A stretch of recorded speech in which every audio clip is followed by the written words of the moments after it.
Hi, I'm Mike Gosby, author of The Marketing High Ground, and this is a short video on positioning statements.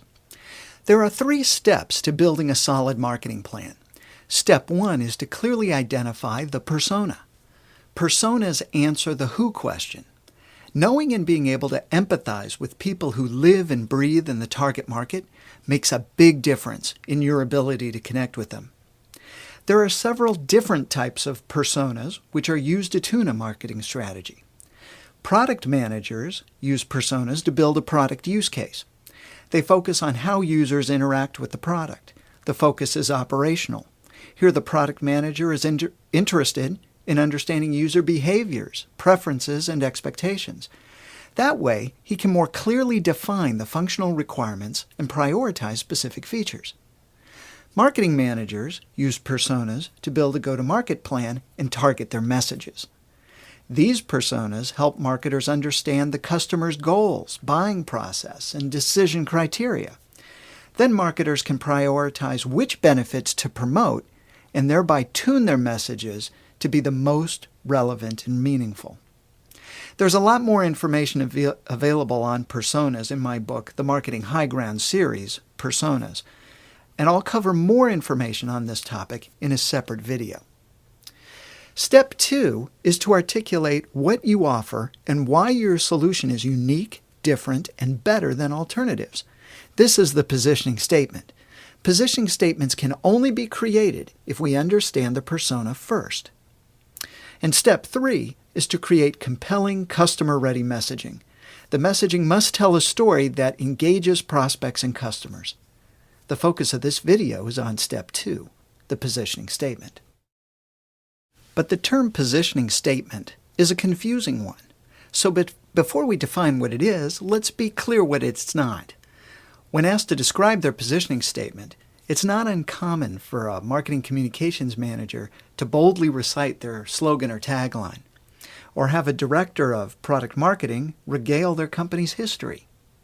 Sometimes marketers believe their data sheet is a positioning statement, and most often it's not really a statement at all. Instead, the positioning thought is buried deep within a lengthy marketing plan, putting the burden on the copywriter to sort it all out.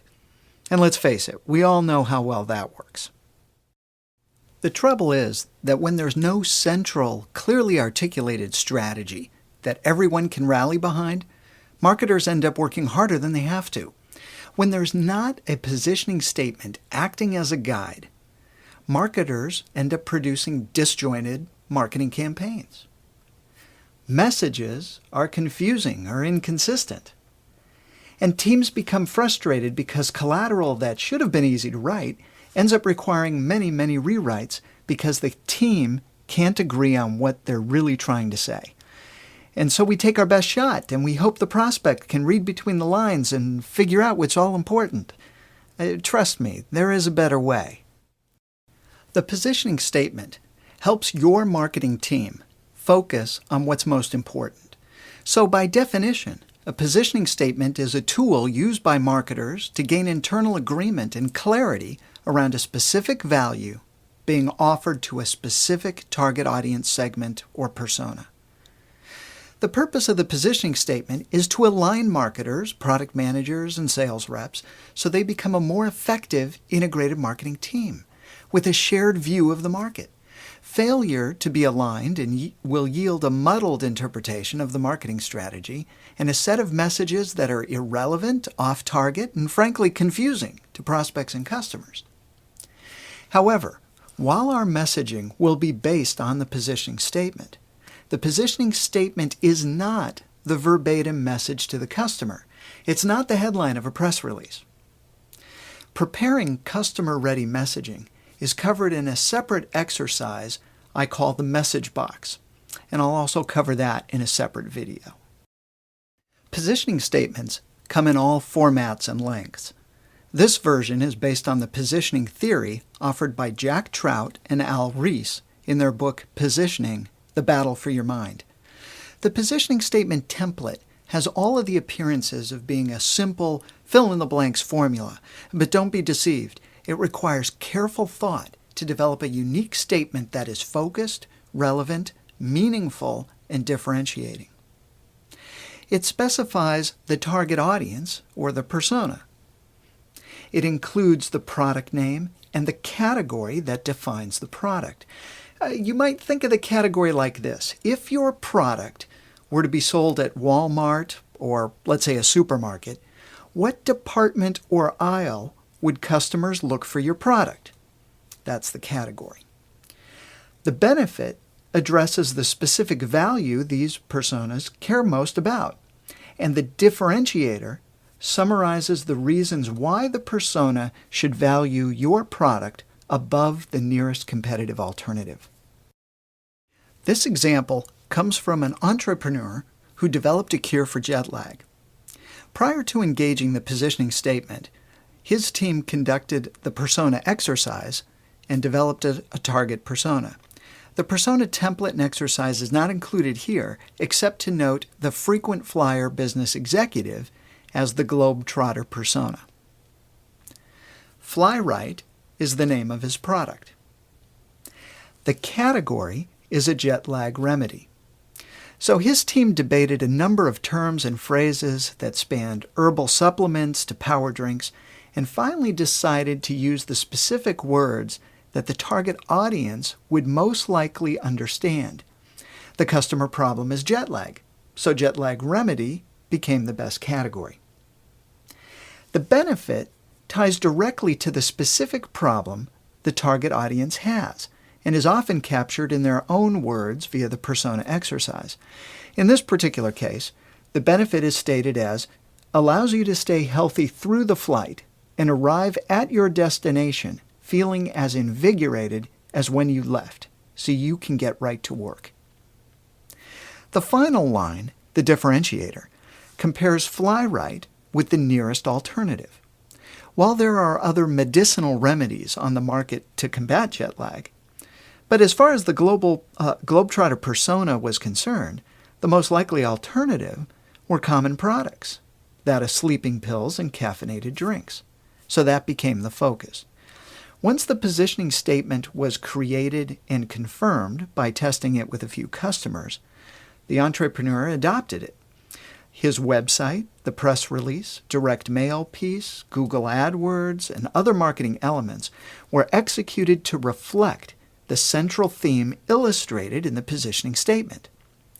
But again, keep in mind, the positioning statement is an internal tool used to define the marketing strategy. It is not the verbatim message to the customer. Deciphering the positioning statement exercise can be intimidating at first. Don't try to do it yourself. Form a cross-functional team who have knowledge about the market. Use these questions to spark a discussion. The answers will help you complete the template. Questions like, why did we build this? What's the persona's perception of us?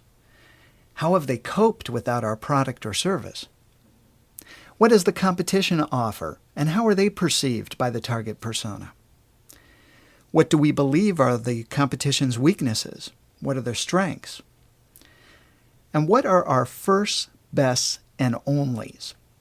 Were we first to market? What do we do better than any competitive alternative? And what is truly unique about our product or service? Does having a positioning statement really matter? Absolutely. Here's a real example.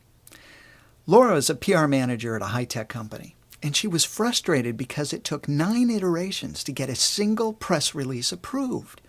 She was constantly at odds with product marketing members because they kept changing their emphasis. Decisions on direction were made by he who yelled the loudest, rather than by a team who had a shared understanding of the market strategy.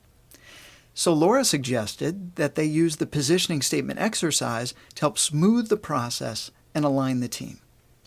To her surprise, people were actually waiting for somebody to guide a structured conversation, as opposed to the agendaless, free-form meetings of the past. With the positioning statement created and confirmed, the marketing team was actually able to get to market faster than before. Now press releases required only 3 iterations, and those had minimal rewrites instead of the usual 9. The team was now aligned, and that made everybody happier. Marketing became fun again because the direction was now clear and documented. And internal frustration was immediately eased, and it became easier to make and defend marketing recommendations and decisions. With a clearer market direction, it became easier to generate the right kind of leads and improve conversion rates. Direct mail pieces were created in 30% less time. News coverage doubled because it was easier to write newsworthy press releases.